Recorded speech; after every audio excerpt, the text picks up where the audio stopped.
Hi friends, welcome to the very first ever episode of Forensic Sewing on YouTube. Today we're going to fall down the gorgeous, fierce, and sparkly rabbit hole that is Queen Beyonce's Renaissance World Tour bodysuit.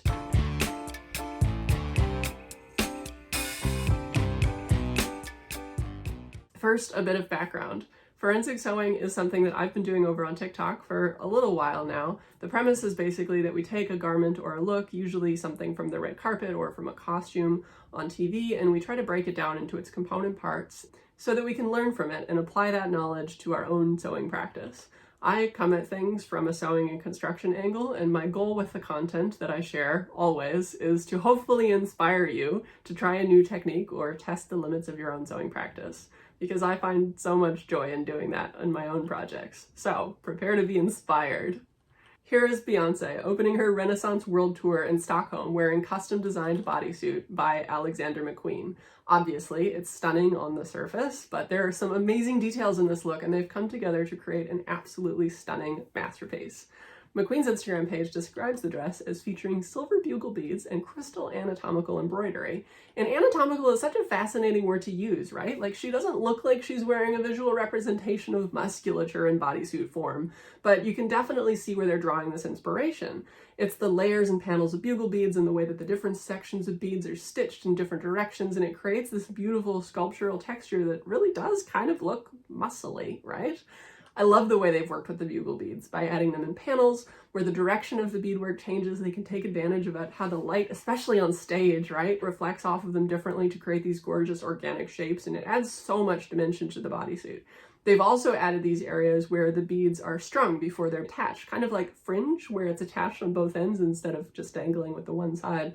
And it creates a kind of rougher texture, but also a little bit of movement that you would have seen, like as she was on stage, and this really incredible depth. The beadwork is done separately and then added in sections. I love watching this sort of metamorphosis where all these little two-dimensional beaded panels come together on a 3D form. Also of interest, it seems like a little bit of beadwork was done after the panels were applied directly onto the bodysuit. You can see how they're kind of stitching beads around the edges to kind of fill in some gaps, which makes sense.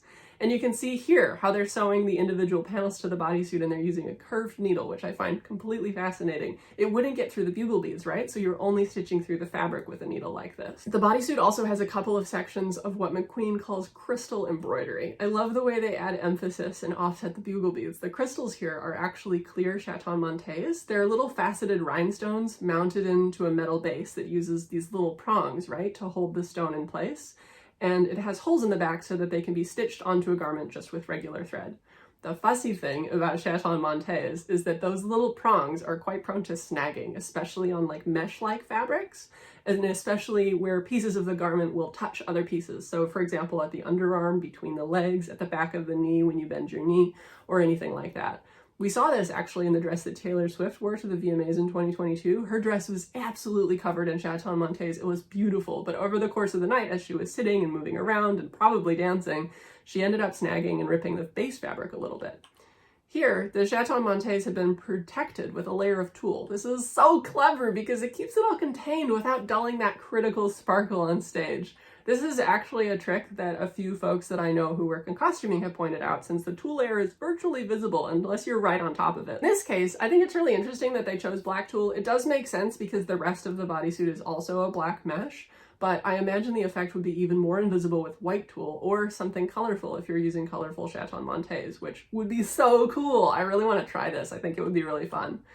Okay, next. Oh my gosh, there's so much more to talk about. Check out these zippers. I had assumed that the most likely method of bodysuit entry would be by a back zip. That just kind of makes sense. And this screenshot from McQueen's Instagram, you can see the silver metal zip just there along the bodice. It's kind of not quite in focus, but it's there, I promise. What's interesting though, is that I also found this screenshot showing a zip on what looks like the arm. It would be right in here, down to the wrist. I love it so much as a design feature, and that big chunky metal zip isn't hidden at all, like it's clearly meant to be visible, but also for what it means. The most likely reason there are lower arm zips, and if I had to guess, also lower leg zips, although I haven't been able to find a picture of this, is so that she can fit her hand and her feet into the arms and legs of the bodysuit. I find this completely fascinating. It's so cool. In this screenshot of the sleeve, you can see the zip, right? But you can also see how there's a little, like at the end of the sleeve where it's not on the arm of the body form anymore, it kind of shrinks up a little bit. This is the telltale negative ease of a stretch garment. And you can see a little bit of the mesh underneath as well, which is clearly a denser material than the mesh that's used to cover the chaton montees that we talked about earlier. This, I am nearly 100% certain, since I'd have to actually like touch it and manipulate it to be sure, I'm fairly certain it's power mesh. If you're a bra wearing individual, power mesh is what the back bands of bras are usually made from. It has a really firm stretch and really good recovery, which makes it perfect for something like this, but you wouldn't need zips to get into a plain power mesh catsuit. The beads, however, the addition of beads, or more correctly, the thread that holds the beads in place, or perhaps the substrate that the beads are sewn to, I can't quite be sure. It keeps those sections of power mesh from stretching, which means that the majority of the stretch is coming from those black veins between each section of beadwork. It seems like there's just enough for her to be able to move around, which is obviously critical on stage, but not enough that she can get her hands and feet through those narrow sleeves, hence the zips. How fascinating is that? It's so cool. The last little interesting tidbit about the sleeve is that I'm fairly certain it has an elastic cuff if you look really close. This makes sense. It'd hold the sleeve down when she raises her arm, and it'd give a solid edge for the beadwork to use as a foundation. The bodysuit features these gorgeous sculptural sections as well. The neckline, the shoulders, and the hips are all accentuated with these pieces, and I'd love to know what kind of structure is happening in there, but unfortunately the source material offers no clues. So your guess is as good as mine in that department. I'd love to get a good shot of what she looked like from the back wearing this bodysuit, especially like the upper back of her neck there. I think it would be so cool, but unfortunately also have not been able to find that. Finally though, here's one extra little gem for you. McQueen did design this bodysuit custom for Beyonce, which makes sense because the fit is just incredible. However, the inspiration came directly from their Autumn/Winter 2023 collection. This look is the closest to Queen Bee's, the silver beadwork, the anatomical structure, the chaton montees, but quite a different profile as you can see, plus more structural elements down the arms that create this really fun sort of distortion of a silhouette. I love that. There are a few others in this collection with a style of beadwork, this red dress with a ribbony skirt, which is fascinating because it creates these sort of overlapping layers, and I can imagine the movement of it walking down the runway is incredible.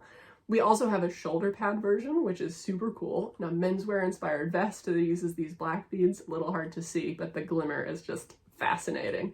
And this stunner of a bodice that is so sculptural and fun and uses those beads in quite a different way, but it still looks really similar to the anatomical style. There are so many fascinating things to learn about this piece, and I have so many unanswered questions. Truly, if Alexander McQueen wanted to send me just like 2 or 3 photos of the inside of that bodysuit, I'd be so enthralled. But I hope you enjoyed this breakdown of what we do know, at least. I also hope you enjoyed the longer format. If you did, I'd love to hear about it in the comments. Comments make me feel like I'm not screeching into the void. If you want to keep in touch, you can also subscribe. I am trialing this format, and I'm also trialing some like vlog style videos. I'm not sure those are even longer, but if that's something you're into, let me know or watch them. That's cool too. I'm also kind of interested in doing tutorials, but I need to work up to that as well. In the meantime, you can read text-based tutorials on my blog, and I think that's everything. Thank you so much for watching and have a lovely day. Bye!